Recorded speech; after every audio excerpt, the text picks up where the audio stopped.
Hello everyone, I'm Jim Fitzpatrick. Thank you for joining us on another edition of the Atlanta Small Business Show.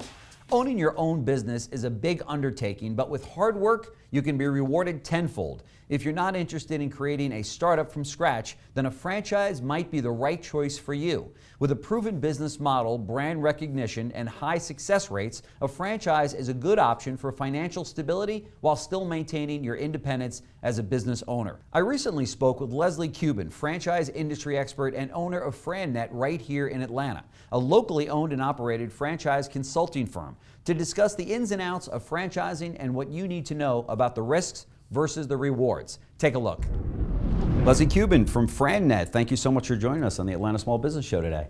I'm delighted to be here. Thank you. So let's kind of jump right in here and first tell us a little bit about Frannet and how it is that you help your clients. Absolutely. Frannet has been in business for 30 years. I've been a part of the organization for 20 years, coming up February of next year. Okay. And we are like Match.com for people who'd like to own their own business. Okay. Most of our clients have never owned their own business before. They're attracted to the independence and control and flexibility of business ownership, but need help figuring out what kind of business would be appropriate for their skills, their interests, their lifestyle goals. Sure. And for many first-time business owners, a business is a part of a franchise system that already has systems and a business model behind it can be that great first step into entrepreneurship. For sure. So those people that are just sitting on kind of the fence saying, we want to open up a business, but we don't know if we should go it alone or we should buy into a franchise program that's got a success story behind it already. They would meet with you. They would sit down with you and say, kind of like a realtor, and say, here's what we're looking for. We're looking for a 3-2 on the water, but in this case, they're looking for a specific company or type of company. Sometimes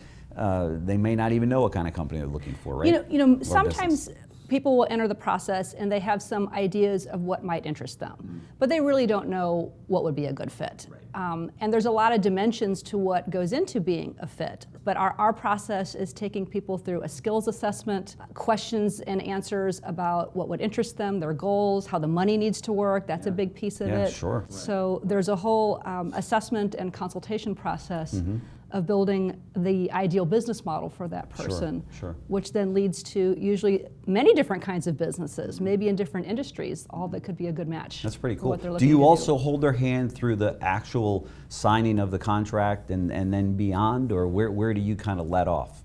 The due diligence process is a big part of our role in working with people. Again, most people have never done this before. They're not even sure of what questions to be asking. Right. So we're offering a lot of hand-holding around who else you need to be consulting with, other professionals, attorneys, CPAs, funding consultants. We're kind of the quarterback of those other types of resources. Talk to us about some of the most common areas of concern that people have when they come to you to say, okay, here we are, we're just starting out. What should they be looking for? A big concern is that people think that their realm of choices is dictated on where they're coming from. Okay. In their level of experience. I bet. That, I came out of IT, so therefore my only choices are going to be IT-related businesses. And maybe I don't want to do that anymore. Yeah, maybe that's why I got out of it. Well, right. A big attraction to business ownership and franchising is the opportunity. There's a yearning to use one's skills in a new challenge and do something fresh and do something new. So that's usually a pleasant surprise for people that their skills in management or sales or project management or customer service can be parlayed into a lot of different types of businesses across different industries, and they can be successful. And your company will work with all franchises, or does that franchisor have to work directly with you? So if I'm in the market for, let's say, an ice cream store, do you work with all the ice cream stores, or just Carvel, or just Baskin Robbins, or how does that work? We do not work with all franchises, and don't want to work with all franchises. Frannet, and this is unique to our organization, takes any franchise company that we're going to recommend to our clients through a vetting process. We're looking at their financial wherewithal as an organization, who's driving the bus, and their credibility and their expertise, and not only in their field but also in franchising. And so not all franchises are created equally. Talk to us about the financing. When people come to you and say, hey, we want to buy a franchise, how much is the average franchise out there? I don't even know if there is such a number, right? Because they're so different. And then is there financing to buy a franchise? Absolutely, and there's multiple avenues of funding for franchising. The most common ones would be SBA loans, are still a very robust avenue for, and the SBA likes franchise businesses. Okay, because they've got a proven they've track got a proven record. track record. Do most people come into you and say, one day we want to step away from the business, we don't necessarily want to work it, so if I buy a Subway franchise today and I'm working, I'm making sandwiches, there comes that time though that I'm going to want to step away from the business and just have it pay me. Is that a fair statement? That is the majority of our clients. clients. That's the majority. Okay. And for a healthy half of them, that is a strategy today. Yeah. Many of my clients are working. Yeah. They're engaged in a full-time corporate job. Oh, that's a good point. But they, they see the writing on the wall. The job market is strong right now, but it's still volatile. Most job tenures at management level are 2 to 4 years, and then there's going to be another shift of some kind. So most of my clients are looking at this as a strategy for creating another avenue of income that it might grow into their full-time retirement business in time. So most everybody has an exit strategy of some, and they should. That's just good planning. So what do you suggest for the person that is thinking about a franchise or thinking about opening up a small business, and franchise is a big part of that? They're looking at, they're probably maybe driving by franchises and saying, hey, we could do that, or that looks like a pretty cool trend, or what have you. Would they sit down and talk with you? Is there a cost involved in that, or how does that work? Sure. And so, well, the good news is that our compensation comes from franchise companies. Okay. Another way to look at us is that we're a recruiting agent for high-quality franchise companies who have successful franchisees and want more of them. Right. So we're an outsourced recruiting arm for them. So that's where our contractual relationships are, where our fee structure comes from. Okay.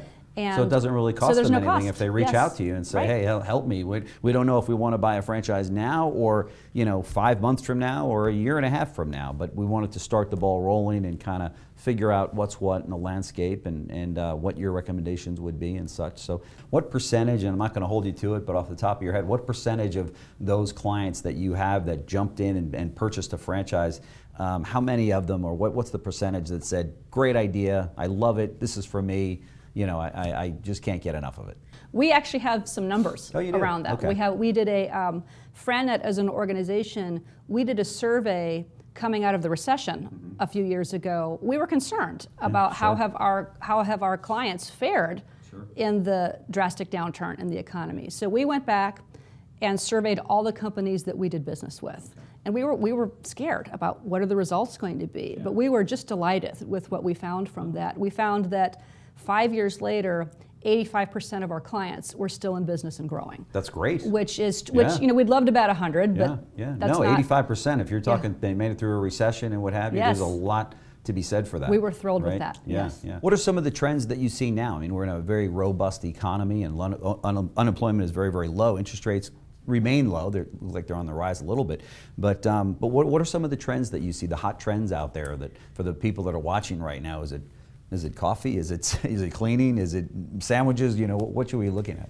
We're seeing niche types of businesses in different industries. So boutique fitness is an example of where people may still maintain their gym membership at LA Fitness, but they're also a member at Pure Barre, or they're also a member at a kickboxing gym. So we're seeing niche businesses in food service as well, health food cafes of different kinds. They're smaller, they're not full-blown restaurants, but more niche concepts. I think millennials are driving that to a high degree in franchising. When a client comes into you and says, how long am I going to go without an income? I'm going to invest on average maybe a couple of $100,000. Is that a safe number? Or maybe higher, right, depending on the franchise. How long am I going to go without an income?